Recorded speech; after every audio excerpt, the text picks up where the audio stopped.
Hello my dear students.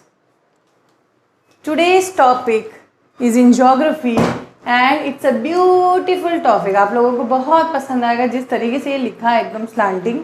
खैर हम इसको ऊपर लेके जाते हैं और लिखते हैं, हम पढ़ेंगे इंडिया के बारे में। हम किसके बारे में पढ़ने वाले हैं?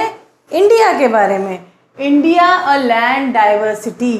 इंडिया अ लैंड डाइवर्सिटी। तो इन टर्म्स को समझते हैं, चैप्टर के वर्ड्स को समझते हैं कि इंडिया तो आपको पता है, it's a country, right? And हमारा country, India is my country. A land diversity, what do you mean by this land diversity?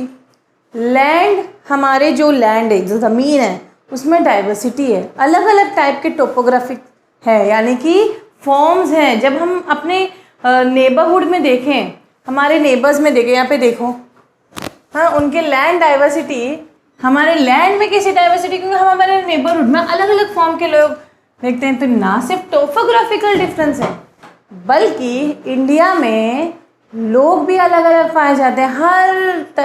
Her religion, caste, creed, हर टाइप की diversity. Not only land diversity but also people living on the land have diversity. So this is actually the meaning of the chapter. Here there is given 3 pics. ठीक है, यहाँ पे ये वाला pick देखिए, ठीक है, ये वाला पिक देखिए और ये वाला पिक देखिए। अब बताओ कि if you look around our neighbourhood, we will find that many of our neighbours have come from different parts of the country. So each family has its own culture and traditions. For example, I live in Kanpur, okay, but actually I belong to Goa. My mom belongs to South India, Mangalore. My father belongs to Uttar Pradesh. So this you can see कि हर जगह का मैंने culture देखा है अलग अलग। यहाँ का खाना पीना मुगलाई है, इनफैक्ट गोवा का खाना पीना फिश करी राइस है। वहाँ का लैंग्वेज कोंकणी है, मेन लैंग्वेज। यहाँ पे ज़्यादातर उर्दू या हिंदी बोला जाता है। So there is not only diversity in how we dress up, how we eat, but also in our language, also in our way of lifestyle. So why? Because यहाँ पे climatic differences भी है। तो इतना सारा डाइवर्सिटी, इसीलिए कहते हैं इंडिया लैंड ऑफ डाइवर्सिटी। एक ऐसा लैंड जहाँ पे बहुत डाइवर्सिटी, हर चीज़ में डाइवर्सिफाइड है हम लोग। Religion, caste, colour, creed, culture, food, then you can say race, religion. So everywhere is diversity. So इस पिक्चर में कौन कौन है, कौन कौन से कास्ट के लोग हैं? Which region does the family come from? यहाँ पे आप बोल सकते हैं बंगाली, क्योंकि बंगाली का ड्रेसअप है। ये राजस्थानी लोग हैं, ये कश्मीरी लोग हैं। सो इतना तो हम लोग देख कर ही पहचान लेते हैं कौन कहाँ से है। अगर फर्स्ट टाइम भी किसी को ये पिक दिखा दो, क्योंकि जब भी हम लोग कश्मीर जाते हैं इस टाइप का यहाँ पे ना एक कुछ पहनाया जाता है, and then we click the pic. है देखो, जो है, ये बॉय ने टोपी पहनी है। यहाँ पे ये जो टोपी पहनी अलग टाइप की है, राजस्थानी लोग नहीं, वो लोग उस टाइप की टोपी पहनते हैं। तो इससे हम ये भी नोटिस करते हैं कि ये जो तीनों, ये जो बंगाल के जो लोग होते हैं वो इस टाइप के कपड़े पहनते हैं। तो उनका जो रिलीजन भी अलग होता है, फूड अलग होता है। ठीक है, देखो देखो, ड्रेसिंग सेंस अलग है हर तीनों जगह के, मतलब तीनों जगह में ड्रेसिंग सेंस अलग है, खाना पीना अलग है, फेस्टिवल जो इन लोग सेलिब्रेट करते हैं वो अलग है। एक तरीके से there is variety in everything. So coming back to the chapter, यहाँ पे इंट्रोडक्शन दिया गया है, राइट? इंट्रोडक्शन क्या दिया गया है? India is a land of great diversity, right? India is a land of great, again chapter का जो नेम है वही एक सेंटेंस बन के यहाँ पे आया है कि India is a land of great diversity. Diversity is the state of being different, varied, variety. ये वर्ड का मतलब है वेराइटी, डिफरेंट।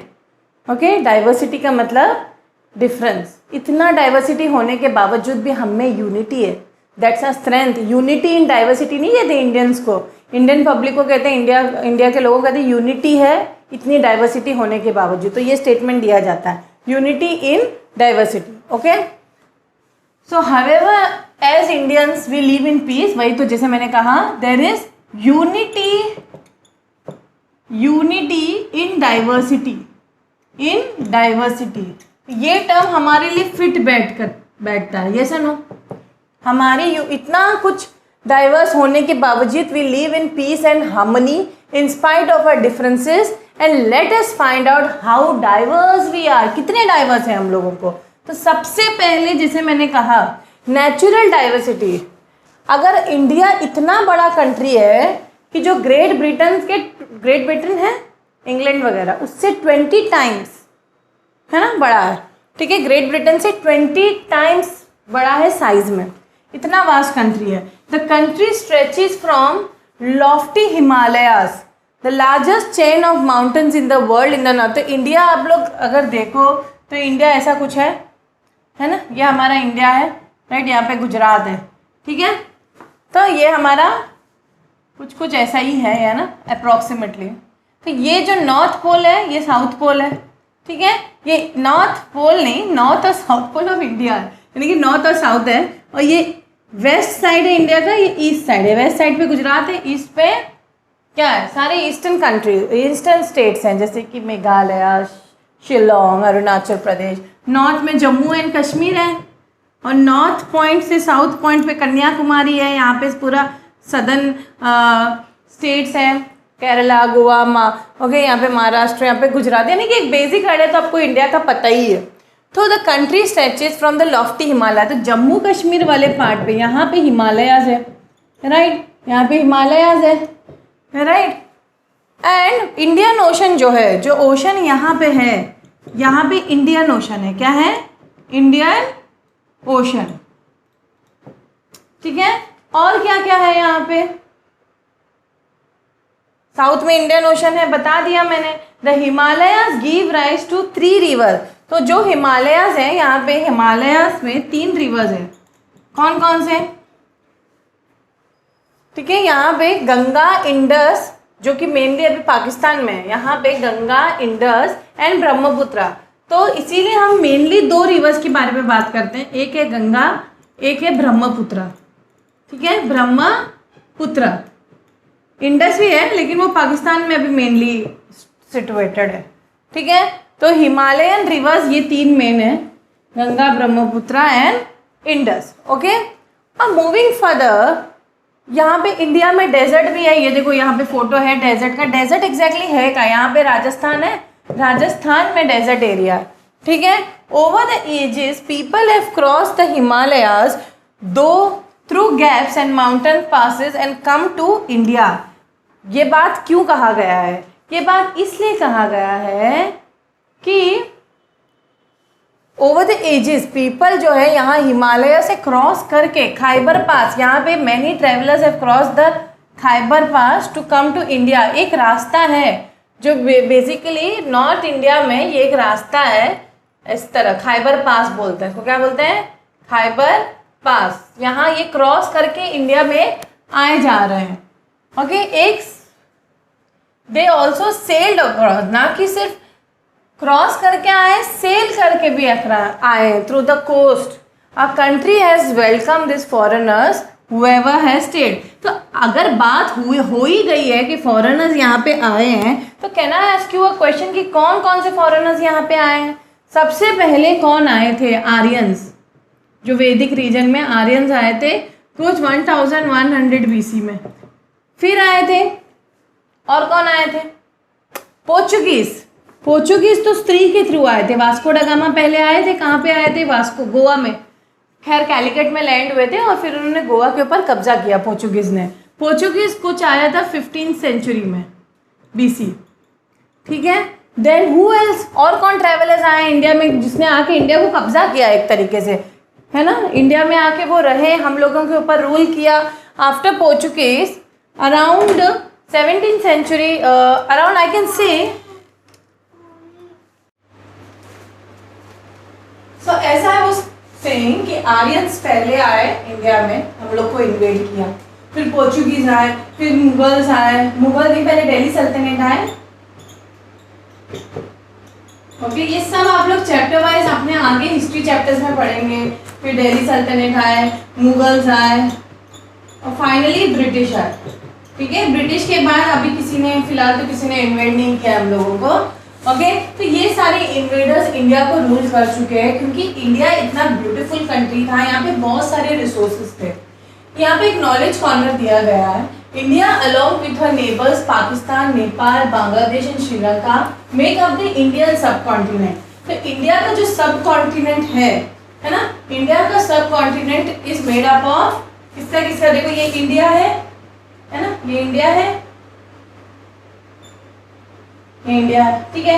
यहाँ पे पाकिस्तान है और यहाँ पे अफगानिस्तान है ना, यहाँ पे श्रीलंका है। तो ये सब मिला के इंडियन सब कॉन्टिनेंट बनते हैं। और इट वॉज कॉल्ड, अफगानिस्तान को छोड़ो यहाँ पे फिलहाल, तो it was called Bharat Varsha in ancient period, सब एक थे। Hindustan in middle period and today it is called India और भारत। तो एंशिएंट पीरियड में हिंदुस्तान बोला जाता तो इंडिया को, ओके। भारत वर्षा एकदम एंशिएंट पीरियड में भारत वर्षा बोलते थे। फिर मिडिवल पीरियड में, बीच वाले पीरियड में इसको हिंदुस्तान बोलने लगा है और आज के पीरियड में इसको भारत भी बोला जाता है। इंग्लिश में तो खैर इंडिया ही बोलते हैं। तो चलो हम अपने भारत को आगे देखते हैं। तो भारत को आगे देखने पे हमें ये हमारा ये मैप दिखता है, ये है हमारा इंडिया का ब्यूटीफुल मैप। एक देखो इंडिया का मैप मुझे बाकी मैप्स जितने भी कंट्रीज है ना उससे ज्यादा ब्यूटीफुल लगता है, बिल्कुल। और जैसे यहाँ के लोग हैं ब्यूटीफुल, वैसे ये कंट्री का शेप भी मुझे ब्यूटीफुल लगता है, बिल्कुल एक अच्छा सा लग रहा है। ये सर है, ये हाथ है, ये यू नो बॉडी है और ये लेग्स है, ऐसे टाइप लग रहा है, राइट है। ये हमारा नदर्न पार्ट है, ये नॉर्थ पार्ट है इंडिया का, ठीक है, नॉर्थ, ये नॉर्थ इंडिया पार्ट होता है।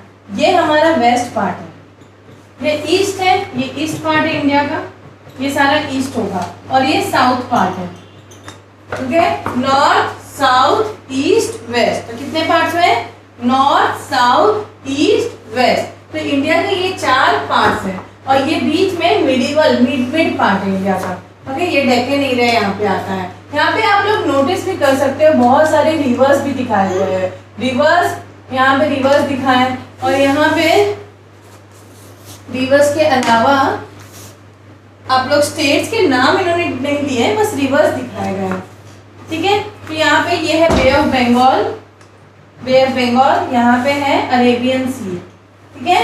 अरेबियन सी एग्जैक्टली है कहाँ, तो मैं ये बता रही हूँ आपको। ये देखो ये कोंकण कोस्ट, देखो ये इंडिया का सदर्न पार्ट है, राइट, इंडिया का सदर्न पार्ट है। तो इंडिया के सदर्न पार्ट में ये वाले पार्ट को हम, ये कोस्टल एरियाज है, राइट, जो भी एरिया है ना सी के बगल में होता है उसको कोस्टल एरियाज बोलते हैं। तो ये जो पार्ट है इसको हम पूरे पार्ट को कहते हैं वेस्टर्न कोस्ट और ये है ईस्टर्न कोस्ट। लेकिन western coast is divided into Konkan coast and Malabar coast. ये जो वेस्टर्न कोस्ट है ऊपर कोंकण एरिया है जैसे महाराष्ट्र वगैरह, गोवा, यहाँ पे कोंकण कोस्ट और केरला वगैरह जो है ये मलाबार कोस्टल में पड़ता है। उसी तरह यहाँ पे कोरोमंडल कोस्ट है और यहाँ पे नदन सरकार बोलते हैं, मैंने लिखा नहीं है, मैं लिख देती हूँ, नदन सरकार, ये वाला एरिया नदन सरकार, ठीक है। Arabian Sea is to the west coast, ये वाला अरेबियन सी है, ये वाला बे ऑफ बंगाल से ईस्ट में, और नीचे इंडियन ओशन है। देखो यहाँ श्रीलंका है और ये जो जितना ये पानी है नीचे वाला पार्ट ये इंडियन ओशन है साउथ में, ओके। अब नीचे को बिल्कुल फोकस करते हैं, याद रखना कुछ यहाँ पे माउंटेन दिए हैं, हिल्स दिए हैं, अन्नामुडी, ये कावेरी, ये जो इस तरह की से लाइन होता है ना ये रिवर्स होते हैं। देखो कावेरी, कृष्णा, गोदावरी, नर्मदा, महानदी, ये सब रिवर्स है, ठीक है। और ये जो बीच में लाइन दिख रहा है आप लोग को, ये लाइन जो डिवाइड हो रहा है, very very important, that is Tropic of Cancer. क्या है ये लाइन को हम क्या बोलेंगे, इस लाइन को हम बोलेंगे ट्रॉपिक ऑफ कैंसर। तो ये पूछ सकते हैं कि कौन सा इक्वेटर, कौन सा लाइन जो है हमारा इंडिया के थ्रू गुजर रहा है, वो है ट्रॉपिक ऑफ कैंसर। यहाँ पे ये जो गुजरात दिख रहा है, गुजरात में ये जो होता है ये रन ऑफ कच्छ है, ओके। और यहाँ पे कुछ रिवर्स और दिए हैं, ये रेंज यानी कि माउंटेन रेंज, जो माउंटेन की इस तरह साथ में जो माउंटेन होता है ना उसको रेंजेस बोलते हैं, ठीक है। यहाँ पे अरावली रेंज है, यहाँ पे देखो ये जो रिवर है गंगा है, ये यमुना है, ठीक है। और यहाँ पे भी रवि, चेनाब और ब्रह्मपुत्र भी हम लोग देखते हैं, ब्रह्मपुत्र भी हम लोग देखते हैं। तो यहाँ पे कुछ यहाँ पे देखो लद्दाख रेंज है, यहाँ पे जस्कार रेंज है, यहाँ पे शिवालिक रेंज मैंने बताया है, ऐसे ग्रुप ऑफ माउंटेन्स। ठीक है, यहाँ पे ये जो रिवर है इंडस रिवर के ये ट्रिब्यूटरीज हैं, झेलम, चेनाब, रवि, सतलेज। ठीक है, ये नंदा देवी हिल है, ये यमुना गंगा यमुना रिवर है। ठीक है, ये उसके क्या है ट्रिब्यूटरीज, गंडक, घाघरा, कोसी। ठीक है, और ये है हमारा ब्रह्मपुत्र। देखो ब्रह्मपुत्र रिवर स्टार्ट होता है यहाँ से। ठीक है, यहाँ से होते हुए ब्रह्मपुत्र रिवर एंड कहाँ कर रहा है, बे ऑफ बंगाल में जाता है। फाइनली ये कहाँ पे जाता है, बे ऑफ बंगाल में। तो यहाँ पे ये जो गंगा और ब्रह्मपुत्र जहाँ मिलते हैं, यहाँ एक डेल्टा बनता है। डेल्टा मतलब एक ऐसा वी शेप बनता है, यहाँ से गंगा आया, यहाँ से ब्रह्मपुत्र आया और एक डेल्टा बन जाता है ट्रायंगुलर शेप का। तो यहाँ पे डेल्टा बन जाता है, वो एग्जैक्टली वेस्ट बंगाल में है। और वहाँ पे होते हैं सुंदरबंस। सुंदरबंस क्या होता है, सुंदरबंस एक फॉरेस्ट होता है जहाँ पे सुंदरी ट्रीज होती है। ठीक है, तो यहाँ पे क्वेश्चन हो सकता है कि आप लोग को हायर क्लासेस में ज़्यादा हो गए कि ये डेल्टा के पास जो कहाँ पे डेल्टा फॉर्म हो रहा है, वेस्ट बंगाल में, और वहाँ पे कौन सा फॉरेस्ट है, सुंदरबंस का फॉरेस्ट है, सुंदरी ट्रीज का फॉरेस्ट है। ठीक है, तो यहाँ पे मैंने मोटी मोटी चीजें बहुत सारी डिस्कस कर चुकी हूँ। So let us move further in the chapter. यहाँ पे देखो की बना है, की क्या होता है, की जो डिफरेंट कलर्स हैं माउंटेन में क्या रिप्रेजेंट कर रहा है वो बता रहा है। जैसे ये कलर, ये नॉर्दर्न माउंटेन्स बता रहा है। ठीक है, ये वाला पार्ट हमारा नॉर्दर्न माउंटेन्स है। इंडिया का देखो 1 2 3 4 5 6 मेन पार्ट्स में इंडिया डिवाइडेड है ना। 6 मेन फिजिकल फीचर्स है इंडिया के। कितने, इंडिया के 6 main physical feature. Physical features कह दो या आप डिवीजन कह दो, फिजिकल डिविजन्स, मतलब उसके फिजिकल फीचर्स क्या होते हैं। हमारे फिजिकल फीचर्स क्या है, हैंड्स, नोज, जो ऊपर ऊपर हमें दिख रहा है, तो ऊपर ऊपर जो दिखते हैं माउंटेन्स दिखते हैं। प्लेन एरिया, प्लेन एरिया कौन सा है, अगर हम प्लेन एरिया की बात करें तो इंडिया का प्लेन एरिया ये वाला, ये यूपी वाला साइड, ये प्लेन एरिया। यहाँ पे अलुवियल सॉइल होता है, फर्टाइल सॉइल होता है। अलुवियल सॉइल और फर्टाइल सॉइल होता है, ये हमारे प्लेन एरिया, नदर्न प्लेन है। तो पहला डिवीजन क्या है, पहला डिवीजन क्या है, पहला डिवीजन नदर्न माउंटेन्स है। ठीक है, दूसरा डिवीजन क्या है, नदर्न प्लेन्स है, वेरी इंपॉर्टेंट। फिर थार डेजर्ट, मैंने कहा था ना ये राजस्थान वाला पार्ट, यहाँ पे डेजर्ट एरिया है। क्या है, डेजर्ट एरिया। इसलिए ना हल्का येलोइश कलर दिया भी है, देखो फिर ग्रीनिश कलर दिया है। आप लोग उसको की को नोटिस करिए, ये देखो ये कलर माउंटेन्स के लिए, नदर्न माउंटेन, यहाँ जहाँ जाइए देखो किसी नदर्न माउंटेन में है। नदर्न प्लेन एरिया देखो ये वाला ग्रीन कलर, येलोइश कलर थोड़ा सा है थार डेजर्ट। डेजर्ट का है तो डेजर्ट एरिया होगा ये वाला। फिर ये थोड़ा हल्का लाइट ब्राउनिश कलर सदर्न प्लेटो, ये प्लेटो एरिया। ये जितना एरिया है बीच का पार्ट ये प्लेटो एरिया, इसको डेक्कन प्लेटो भी बोल सकते हैं। यहाँ पे 2-3 प्लेटोज भी है, देखो ये छोटा नागपुर प्लेटो इस तरफ है, राइट। तो यहाँ पे ये डेक्कन एरिया या प्लेटो एरिया भी इसको कहते हैं, सदर्न प्लेटो, थोड़ा साउथ में है ना इसलिए सदर्न प्लेटो। तो 4 डिविजन हो गए। और 5th डिवीजन क्या है, कोस्टल प्लेन्स। कोस्टल प्लेन्स क्योंकि ये देखो green colour, light greenish colour में, ओके, ये है हमारा कोस्टल प्लेन्स। देखो ये वाला पार्ट और ये वाला पार्ट, मैंने कहा कोस्टल प्लेन को मैंने डिवाइड भी किया था। ये इस तरफ का ईस्टर्न कोस्ट है, सॉरी ये वेस्टर्न कोस्ट है, ये पूरा वेस्टर्न कोस्ट एरिया है और ये ईस्टर्न कोस्ट है। Western coast is divided into Konkan and Malabar coast and eastern coast is divided into northern Circars and Coromandel coast. तो ये कोस्टल एरिया है हमारा। और फाइनली जो डार्क ग्रीन बना है ये आइलैंड्स के बने। तो मैं ये थोड़ा सा ऊपर करती हूँ, आइलैंड्स के लिए डार्क ग्रीन दिया। देखो कौन कौन से आइलैंड्स है इंडिया का पार्ट कौन सा है, कौन से आइलैंड्स इंडिया के पार्ट है। एक है लक्षद्वीप आइलैंड। लक्षद्वीप आइलैंड्स कहाँ पे, ये देखिए यहाँ पे अरेबियन सी में लक्षद्वीप आइलैंड है। अरेबियन सी में लक्षद्वीप आइलैंड है। और बे ऑफ बंगाल में कौन से आइलैंड्स हैं, बे ऑफ बंगाल में अंडमान एंड निकोबार आइलैंड्स है। बहुत अच्छे से याद रखना, अरेबियन सी में लक्षद्वीप आइलैंड्स है। देखो आइलैंड्स क्या होते हैं आप लोगों को पता है ना, a piece of land surrounded by water. और अंडमान निकोबार आइलैंड्स कहाँ पे है, बे ऑफ बंगाल। तो ये भी इंडिया का ही पार्ट है। कभी भी क्वेश्चन आए नेम 2 आइलैंड्स तो आप लोगों को ये पता होना चाहिए। तो ये सारे क्या है, फिजिकल डिविजन्स ऑफ इंडिया। क्या है, physical divisions of India. Now we go to cultural diversity. What is cultural diversity? जैसे मैंने आपसे कहा था चैप्टर के शुरू में, इंडिया में बाहर से कंट्रीज से बहुत से लोग, प्लंडरर्स बहुत आए। प्लंडरर्स कौन होते हैं? वो जो आके आपको लूट ले, है ना, जो लूटते हैं आपको, उनको प्लंडरर्स कहते हैं। वो बहुत से लोग, मुगल्स भी हम लोग को लूट कर चले गए, दिल्ली सल्तनत वाले लोग हमारा कोहिनूर ले गए, ब्रिटिश वाले सब तो हमें लूट चुके हैं। तो डिस्टेंट लैंड से बहुत सारे लोग इंडिया आए हैं, बहुत सारे पर्पस की वजह से आए, सिर्फ लूटने के लिए नहीं आए थे। बहुत से लोग यहाँ पे किंगडम इस्टेब्लिश करने भी आए थे। एक तो वो प्लंडर करने आए थे, हमारा वेल्थ, पूरा वेल्थ ले गए, दूसरा हमें लूट के चले गए। ओके, दूसरा पॉइंट है some came to establish the kingdoms. Kingdoms भी इस्टेब्लिश, मुगल ने अपना किंगडम इस्टेब्लिश किया, दिल्ली सल्तनत ने अपना किंगडम इस्टेब्लिश किया, और भी किंगडम इस्टेब्लिश हुए थे। फिर कुछ ट्रेडिंग करने आए, जैसे British, they came as traders, but unfortunately हमारे फिर रूलर्स बन गए, वो अलग बात है। बाद में एक और रीज़न था कि some came to gain knowledge and study. कुछ तो बस जैसे फाहिन, चाइनीज ट्रेवलर्स थे, फाहिन वगैरह, हुइन सेंग, ये सब लोग सिर्फ राजा के दरबार में नॉलेज लेने आते थे।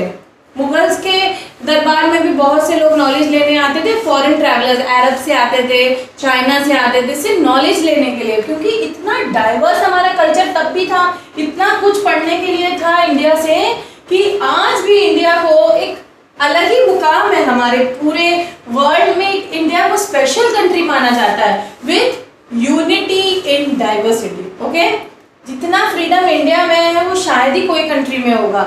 जितनी कल्चरल डाइवर्सिटी, जितनी फिजिकल डाइवर्सिटी, और उसके होने के बावजूद भी, religion diversity, cultural diversity, race diversity, इतने डाइवर्सिटीज होने के बावजूद भी हमें एक यूनिटी है। ओके, अब जब भी ये फॉरेनर्स आए तो ये फॉरेनर्स अपने साथ साथ ना अपना कल्चर भी इधर लेकर आए। जैसे फॉर एग्जांपल मैं ब्रिटिश का देखती हूँ, वो लोग इंग्लिश बोलते थे, उन्होंने वेस्टर्नाइजेशन इंडिया में लाए, क्लोथ्स हम लोग वेस्टर्न पहनने लगे, उससे पहले सिर्फ साड़ी पहनी जाती थी, है ना। तो मुगल्स हैं, उन्होंने अपना कल्चर लाए, वो लोग मुस्लिम्स थे ज़्यादा करके, तो वो हिजाब वगैरह ज़्यादा प्रमोट करते थे, है ना। उनका कल्चर था डोम शेप आकार के आर्किटेक्चर बनाना। सिर्फ कल्चर खाने पीने या पहनने ओढ़ने में नहीं था, उनके आर्किटेक्चरल में भी, उनके आर्किटेक्चर जो वो बनाते थे, जैसे ताजमहल है, जामा मस्जिद, उसमें डोम बना, डोम यानी कि इस तरह, है ना, ये डोम जो बनता है मस्जिदों के ऊपर, इस आकार के आर्किटेक्चर बहुत बनाते थे। मुगल्स जो है और दिल्ली सल्तनत दोनों मुस्लिम थे, इसलिए इस टाइप के आर्किटेक्चर बहुत बनाते थे। जबकि हमारे जो ब्रिटिश हैं, उन्होंने ज़्यादा करके चर्चेस बनाने की सोची। अगर आप पोर्चुगीज़ कल्चर देखना चाहते हो तो, क्योंकि मैं गोवन हूँ, मैं गोवा से हूँ, तो वहाँ पे मैंने पोर्चुगीज़ कल्चर या पोर्चुगीज़ हिस्ट्री को बहुत अच्छे से पढ़ा है। तो डेफिनेटली वहाँ का एक, आप अगर जाओगे गोवा, एक डिफरेंट ऐसे लगेगा आप पोर्चुगीज़ ही आए हो, या पोर्चुगीज़ की गली गुजर रहे थे। ब्यूटीफुली चर्चेस बने, एकदम ह्यूज चर्चेस बने। वो इतने ह्यूज चर्चेस मैं यहाँ कानपुर में या उत्तर प्रदेश में नहीं देख पाती हूँ जितना मैं ब्यूटीफुल चर्चेस गोवा में देख पाती हूँ, क्योंकि वहाँ पे पोर्चुगीज़ का कल्चर का इन्फ्लुएंस है। वहाँ के खाने पीने में भी जो पाव वगैरह, जैसे यहाँ पे रोटी ज़्यादा फेमस है, स्टेपल फूड है, वहाँ पे मोस्टली लोग राइस या पाव, पोड़ी, ये सब खाया जाता है। ओके, तो ये डिफरेंस है, हमारे कल्चर में भी आ जाता है। इन लोग ना सिर्फ अपने खुद यहाँ पे आए, बल्कि अपना कस्टम, ट्रेडिशन, थॉट्स भी हम पे छोड़ दें, है ना। वो तो पड़ ही जाता ना असर। अब मैं यहाँ आके यहाँ का लैंग्वेज सीख गई तो असर तो थोड़ा बहुत पड़ ही जाता है। तो when the Persians, Afghans and Mongols came to India, the influence was unmistakably felt in all the spheres. I said not only in clothes and the way we dress up or way we talk. It was also seen in the culture. It was also seen in the practice of religion, the way the sculptures and the buildings were made. Their influence was felt in all the spheres of Indian life. The British and other Europeans also came to India. Their ideas, language, education and architecture left a long-lasting impact on our culture till date. आज तक हम लोग हर इंसान को आज तक संस्कृत नहीं आती होगी, लेकिन इंग्लिश सबको आती है, क्योंकि हम पे वेस्टर्नाइजेशन और इंग्लिश स्पीकिंग हमारे स्कूल में ज़्यादा फोकस किया जाता है, राइट। अगर हमें संस्कृत नहीं आती, इट्स ओके, इंग्लिश नहीं आती तो हर कोई हंसेगा, क्योंकि ब्रिटिश ने इंग्लिश स्कूल सेटअप किए थे, संस्कृत पे इतना फोकस नहीं किया था, मेन लैंग्वेज इंग्लिश को बनाया गया था, राइट। सो द इंटरमिंगलिंग और mixing of cultures led to the formation of a unique as well as diverse Indian culture. इसीलिए भी हम कह सकते हैं हम लोग थोड़ा लकी है कि इसीलिए जब इतने लोग इतने अलग अलग कंट्री से लोग हमें इन्वेड कर चुके हैं तो उनका कल्चरल इन्फ्लुएंस हम पे है, इसीलिए एक इंडिया एक अलग टाइप का कंट्री है, एक अलग कल्चरल डाइवर्स कंट्री है विथ यूनिट। ओके, और टच वुड यूनिटी बने रहे हमेशा, हम हिंदू मुस्लिम सिख ईसाई सब हमेशा मिलजुल कर रहे। ठीक है, तो यहाँ पे दिया गया है कुछ फैक्ट्स या कुछ एक्टिविटीज। ठीक है, can you right about 3 influences of western culture which can be felt very strongly among the children today? Yes, eating of junk food, यही वेस्टर्न अमेरिकन कल्चर से आया है ये सब, या यूरोपियन कल्चर से। और fact byte, customs, traditions, art, literature, music, dance for group people, all this make up a culture. तो एग्जैक्टली कल्चर है क्या? कल्चर किसको कहते हैं? कल्चर जो भी कस्टम्स, ट्रेडिशंस, जो भी आर्ट, लिटरेचर, म्यूजिक, डांस या आइडियाज या ये सब एक बड़ा कॉन्सेप्ट है कल्चर। तो ये सारी चीजें कल्चर को डिफाइन करती है, राइट? Okay, moving further. देखो, जब मैं चैप्टर स्टार्टिंग में पढ़ा रही थी मैं आपको लिस्ट दी थी कौन कौन इंडिया को इन्वेड कर चुका था, उसमें एक मैं आर्यंस के भी नाम बताई थी। आर्यन जो है माइग्रेट किए थे टू इंडियन सब कॉन्टिनेंट। क्यों आए थे वो लोग? क्योंकि उनकी कैटल और हॉर्सेस खो गई थी, तो वो ढूंढते ढूंढते वो यहाँ पे आए थे। तो जो आर्यंस के बारे में हमारे पुराणों में, ऋग्वेद में भी इनका नाम मेंशन किया गया है। द एंशिएंट टेक्स्ट ऋग्वेदा, सबसे एंशिएंट टेक्स्ट जो ऋग्वेदा है, उसमें ये बताया गया है, उनकी हिस्ट्री बताई गई है कि आर्यंस आके सेटल हो गए थे हमारे इंडियन लैंड्स पे। कहाँ पे? Along the Indus and the Ganga river. ठीक है, तो ये हमारे ऋग्वेदा में तक इसकी हिस्ट्री मेंशन्ड है। ठीक है, इट वाज कितने पुराने थे Aryans. Okay, moving further in the chapter we'll talk about diverse languages spoken in our country. Exactly जैसे मैं बता रही थी, आई बिलोंग टू गोवा, वहाँ पे कोंकणी बहुत मेन लैंग्वेज, वहाँ का ऑफिशियल लैंग्वेज कोंकणी है। And other languages spoken over there is Portuguese and Marathi. तो लेकिन अब ये 3 लैंग्वेज का यूपी में बोला जाता है, किसी को भी यूपी में क्या या नॉर्थ इंडिया में कोंकणी या मराठी या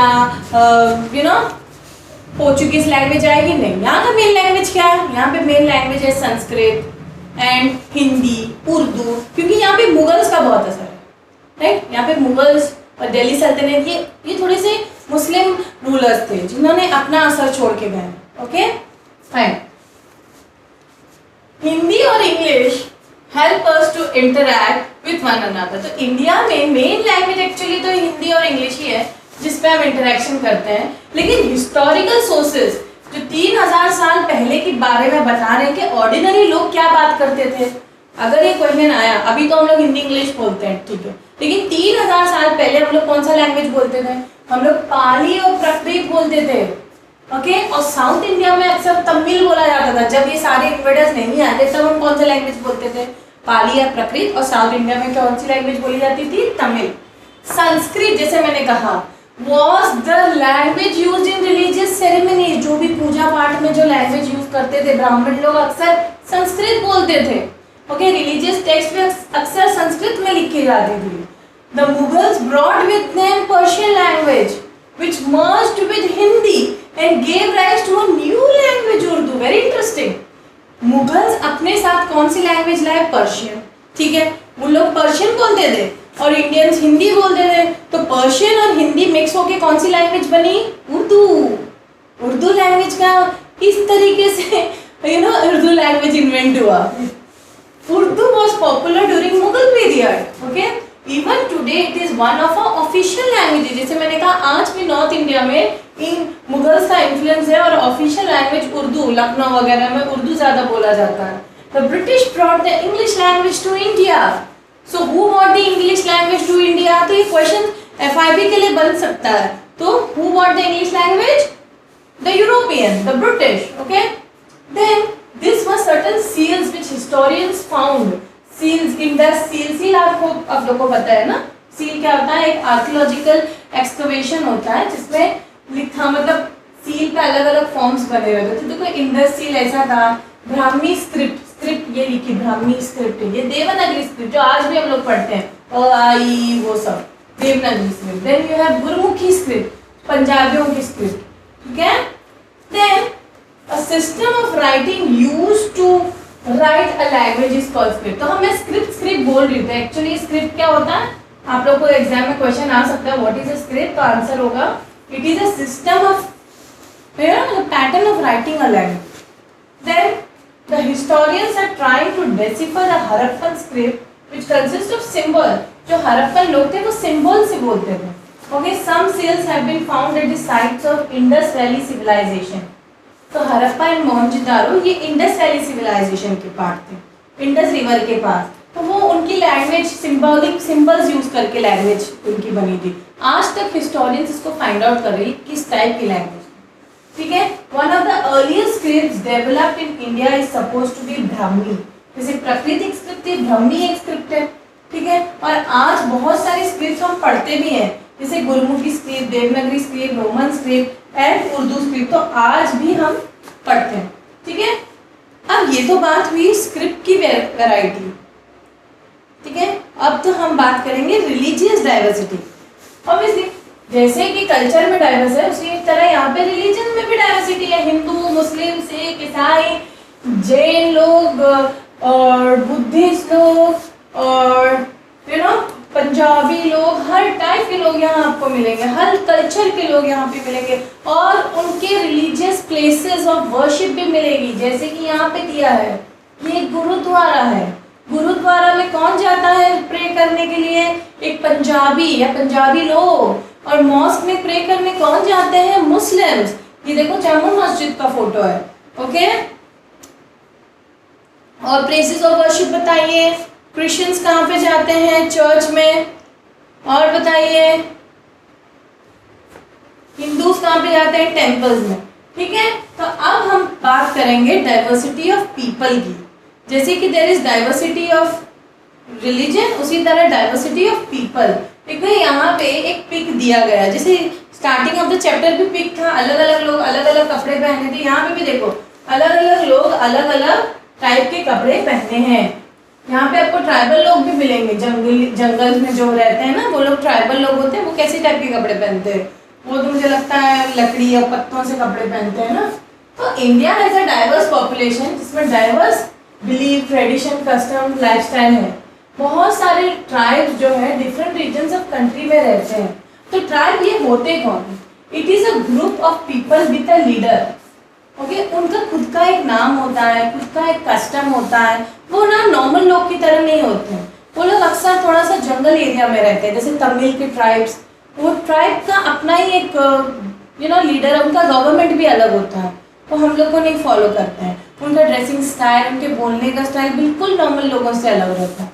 तो ये होते हैं tribe. They have their own name, custom, culture and in many cases their own religion also. तो ट्राइबल पीपल का दूसरा नाम होता है आदिवासी। क्या बोलते हैं ट्राइबल लोगों को? आदिवासी। आदिवासिस का मतलब होता है, ये संस्कृत में इसका मतलब होता है, it is a Sanskrit word. आदिवासी एक संस्कृत वर्ड है जिसका मतलब होता है ओरिजिनल इनहैबिटेंट। ये एक्चुअली ओरिजिनल इनहैबिटेंट है, यही लोग पहले रहते थे यहाँ पे। Tribal culture is an important part of India heritage. बहुत सारी ट्राइबल कल्चर है यहाँ पे, लाइक द बिश्नोईज जो वेस्टर्न इंडिया में फाउंड होते हैं, जैसे तमिलियंस के तमिल ट्राइब्स हैं जो तमिलनाडु की तरफ फाउंड होते हैं। तो ये इम्पॉर्टेंट रोल, उनकी ड्रेसिंग भी थोड़ा अलग टाइप रहती है। इस टाइप में वो कुछ कुछ सर में से स्ट्रॉ लगा के भी पहनते हैं। तो डिफरेंट ट्राइब्स ऑफ इंडिया यहाँ पे दिए गए, ठीक है। ये भिल ट्राइब है, जो पहला वाला ट्राइब है वो भिल है। नेक्स्ट है बिश्नोईज जो वेस्टर्न इंडिया में रहते हैं, और ये गोंड ट्राइब्स है। ये देखो ये गोंड ट्राइब्स है। ये तीनों ट्राइब आप लोग एज एन असाइनमेंट, और सारे कितने ट्राइब्स हैं इंडिया में उसको लिस्ट करिए, खुद गूगल करिए। नेक्स्ट, इतने सारे डिफरेंसेस होने के बावजूद हम में यूनिटी है। तो वो टर्म कभी मत भूलना, unity in diversity. India has so many varied culture, religion, caste, color, food, languages, इतना सारा diversity. But we are united by what? By peace and harmony. ठीक है। तो आज हमने क्या, यही हमारी कंट्री की खासियत है ना, और इसके लिए हमें हमेशा स्ट्रगल करना चाहिए। इसीलिए तो ये यूनिटी में तो ये हमें ब्रिटिश से आज़ादी लाने में हेल्प किया है। तो आज हमने पढ़ा क्या है?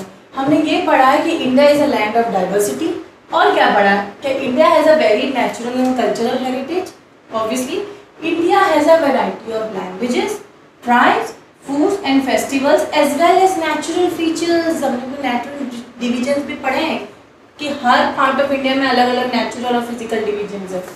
In spite of these differences, Indian people are united. So again I will write, we are the people who have unity in diversity. Okay?